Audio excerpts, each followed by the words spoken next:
Talut. Tanrının Bəni İsrailə bəxş etdiyi sonsuz neymətlərdən biri də əhd sandığı və ya əhd tabutu idi. Bəni İsrailin həyatında bu sandığın qəribə tarixçəsi vardı. Bəni İsrail düşmənlərlə vuruşmağa başlayanda, sandığı özləri ilə döyüş meydanına aparır, öz cərgələrinin qabağına qoyurdu. Sandığın görünməsi, döyüşçülərin mübarizliyini, mətinliyini artırır, düşmənləri isə qorxuya salırdı. Bu isə Tanrının o sandığa verdiyi qəribə sirrin və qeyri-adiliyin nəticəsi idi. Amma elə ki, Bəni İsrail öz qanunlarından sapdı, mənəviyyatlarını dəyişdi, Tanrı Fələstinliləri onların üstünə göndərdi. Onlar İsrail övladlarına qalib gəlib öz yerlərindən qovdular, atalarla oğullar arasında ayrılıq saldılar. Axırda isə əhd sandığını da onlardan alıb, tayfanın birliyini pozdular. Beləliklə, İsrail övladları əvvəlki əzəmətlərindən büsbütün əl çəkməli oldular. Uzun bir müddət bu minvanla keçdikdən sonra, onların peyğəmbərlərindən biri olan Səmuilin zamanı yetişdi. Tayfanın bir dəstə adamı ona qoşuldu. Pis vəziyyətdə olduqlarından şikayətlənib, bu xahiş etdi. Bizə bir padişah seç ki, onun bayrağı altında toplaşıb, fərmanını eşidək, bəlkə bu yolla düşmənə qalib gəlib, ilahi uğurundan faydalanaq. Səmuil o tayfanın xasiyyətinə yaxşıca bələd idi. Zəif yerlərini də bilirdi. Ona görə dedi, qorxuram ki, döyüş əmri gələndə öz borcunuzu yerinə yetirməkdən çəkinəsiz. Vuruş günü qaçmağa üz qoyasız. Cəmaat dedi, necə ola bilər ki, biz öz vəzifəmizi yerinə yetirməkdə etinasızlıq göstərək? Axı bizi yer yurdumuzdan qovublar, övladlarımızdan uzaq salıblar. Bundan da ağır hal, bundan da bədbəxt yaşayış ola bilərmi? Səmuil dedi, qoyun mən sizin işiniz barədə Tanrı ilə bir məsləhət edeyim. İlahi vəhyindən göstəriş alım. Tanrı ona vəhy göndərdi ki, mən Talutu onlara padişah seçdim. Səmuil dedi, pərvərdigara, mən axı Talutu tanımıram. Onu indiyə kimi görməmişəm. Vəhy gəldi ki, mən onu sənin yanına göndərirəm. Onu tapmaqda, görməkdə zəhmət çəkməyəcəksən. Sənin yanına gələndə, səltənətin işini və cihad bayrağını ona tapşır. Talut, boylu buxunlu, iri gövdəli bir cavan idi. Parlaq gözləri dərin biliyindən, möhkəm iradəsindən xəbər verirdi. Amma ad sanı, şöhrəti yox idi. O, atası ilə çayın sahilindəki kətlərdən birində yaşayırdı. Heyvanlarını otarır, əkinçiliklə məşğul olurdu. Bir gün, Talut atası ilə bostanda işlərkən ulaqlarını itirdi. O, Qulamı ilə birgə onları axtarmağa getdi. Onlar bir neçə gün çayın sahilindəki dərələri, ətrafdakı eniş yoxuşu ayaqları qabar çalana dək axtarıb əldən düşdülər. Gəl kəndə qaydaq, çünki hiss edirəm ki, atam bizə görə indi bərk narahatdır deyə Talut dilləndi. Qulam dedi, biz indi Səmuilin şəhəri olan Suf torpağına çatmışıq. Mən bildiyimə görə o peyğəmbərdir. Ona vəhy nazil olur və mələklər yanına gəlir. Gəl, Səmuilin yanına gedək. İşimiz üçün ondan göstəriş, yardım diləyək. Vəhyin işığında işimizə çarə tapılar. Talut, Qulamın fikrini bəyəndi, ürəyində ümid qığılcımı parladı. Onlar Səmuilin evinə doğru yola düşdülər. Yolda suya gedən bir neçə qız gördülər. Talutla Qulam qızlardan Səmuil peyğəmbərin evini, onunla necə görüşə biləcəklərini soruşdular. Qızlar qarşılarındakı dağa işarə eləyərək, cəmaat bu dağın başında peyğəmbəri gözləyir və birazdan o cəmaatın görüşünə gələcək dedilər. Bunlar söhbət eləyərkən birdən Səmuil göründü. Onun üzündəki peyğəmbərlik nuru ətrafa işıq saçdı. Ətrafını vəhyin əmbər qoxusu bürüdü. Sifəti mərhəmətli peyğəmbərliyindən xəbər verirdi. Səmuillə Talutun gözləri bir-birinə sataşdı. Bu ilk görüşdən onların ürəklərində bir yaxınlıq yarandı, canlarında birlik telləri möhkəmləndi. Səmuil elə o andan Talutu tanıdı. Bildi ki, bu Tanrının şahlığa seçdiyi və ölkənin idarəsini tapşırdığı həmin cavandır. Talut dedi, ey möhtərəm Peyğəmbər, mən sənin yanına məsləhət almaq üçün gəlmişəm. Atamın heyvanları bu çayın sahilindəki dərələrdə yoxa çıxıb. Mən bu qulamla onları axtarmağa yola düşdüm. Nə qədər axtardıqsa bu 3 günün ərzində yorğunluqdan, üzgünlükdən başqa bir şey əldə eləyə bilmədik. İndi sənin yanına gəlmişik ki, göstərişinlə o heyvanlardan bir soraq alaq. Səmuil dedi. Heyvanlar indi kəndin yolundadır. Atanın bağına tərəf gedirlər. Ona görə də bu sarıdan ürəyini möhkəm tut. Amma mən səni ondan çox böyük bir iş üçün çağırmışam.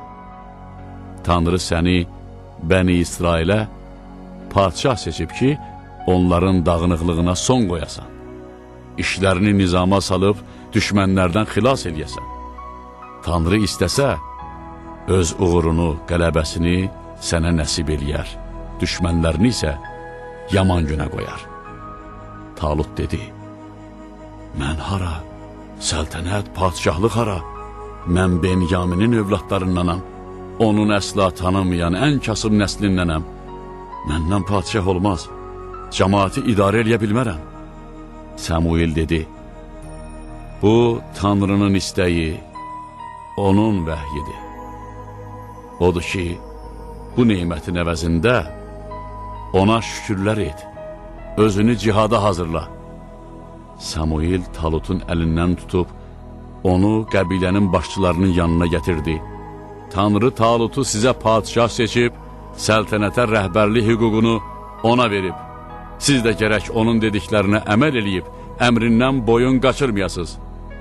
Odur ki, işinizi görün, düşmənlə döyüşə hazır olun, dedi.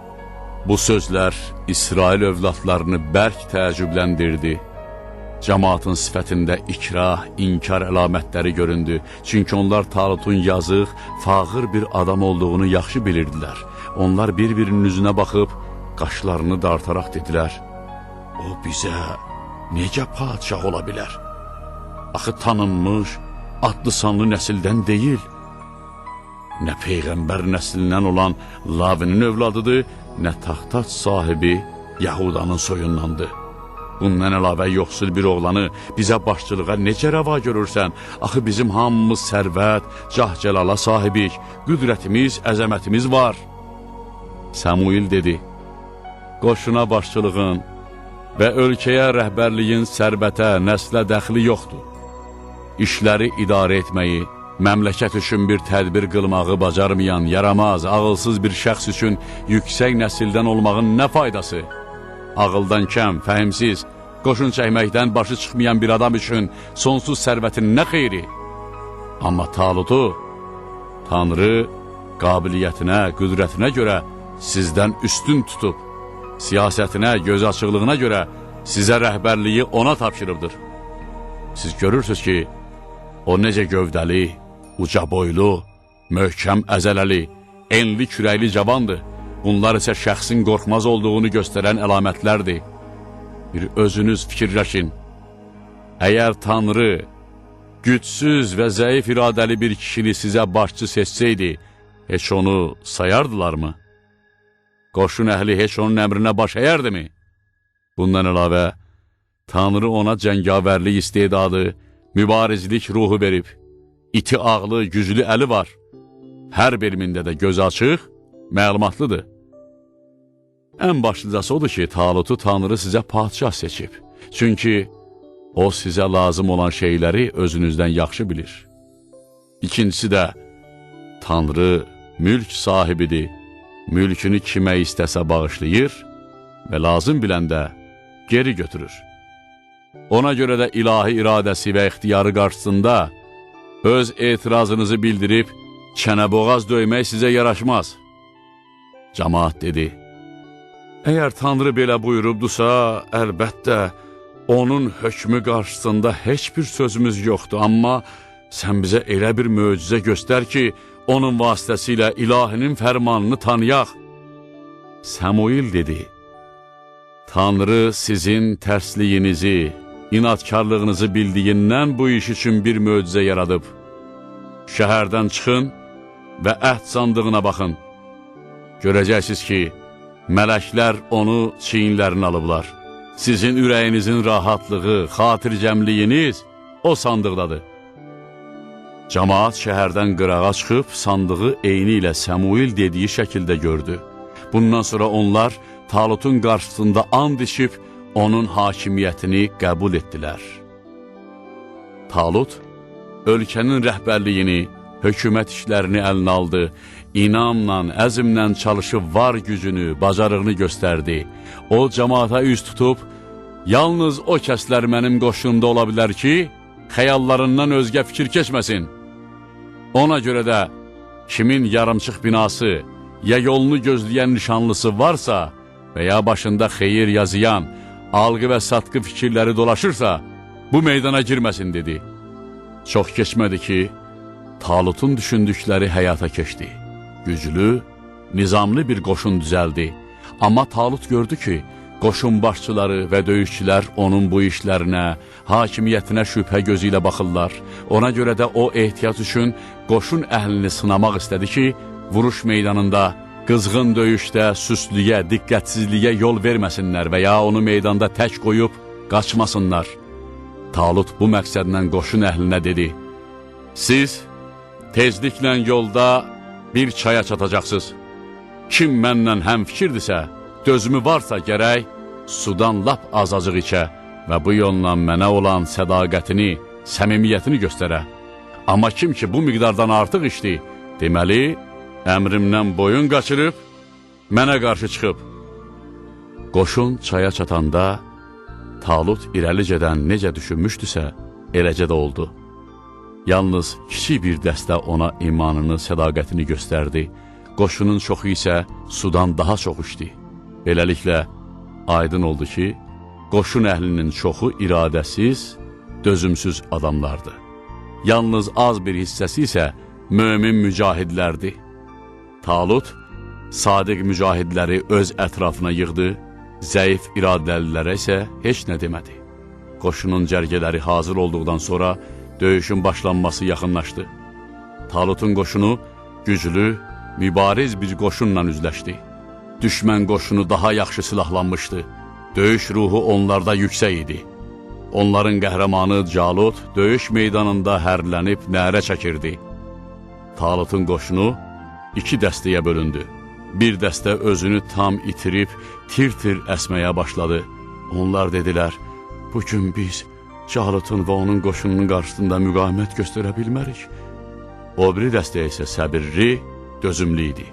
Ürəklərini Tanrıya iman və məhəbbət nuru ilə doldurub, canlarından keçməyə hazır olan bu mücahidlər düşmən qoşununun çoxluğundan, özlərinin isə sayca azlığından qorxmadılar. Əksinə, tam şücayətlə Taluta dedilər, qədəmini irəli qoy, yoluna davam elə. Biz də Tanrının istəyincə azlığımızdan qorxmuruq, zəifliyə təslim olmuruq. Çünki ilahi izni ilə sayca azların böyük dəstələrə qalib gəlmələri çox olub. Tanrı dözümlülərlədir. Talut o az saylı mömin və mücahid dəstə ilə döyüşə hazır oldu. Onlar ürəklərini Tanrıya bağlayıb, ilahi dərgahından dözüm, uğur dilədilər. Axı onlar yalnız ilahi yolunda, cihad üçün döyüş meydanına gəlmişdilər. Döyüş başlandı. Qoşun hər iki tərəfdən bir-birinin üstünə cumdu. Calut təkbətək döyüşə pəhləvan çağırdı, amma heç kim onunla vuruşmağa cürət eləmədi.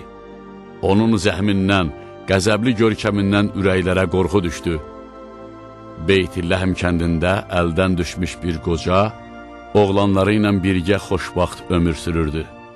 Talutla Calutun vuruşması başlayanda, o qoca üç böyük oğlunu yanına çağırıb onlara dedi, silahlanın, qardaşlarınızın köməyinə tələsin, bu döyüşdə siz də özünüzü göstərin.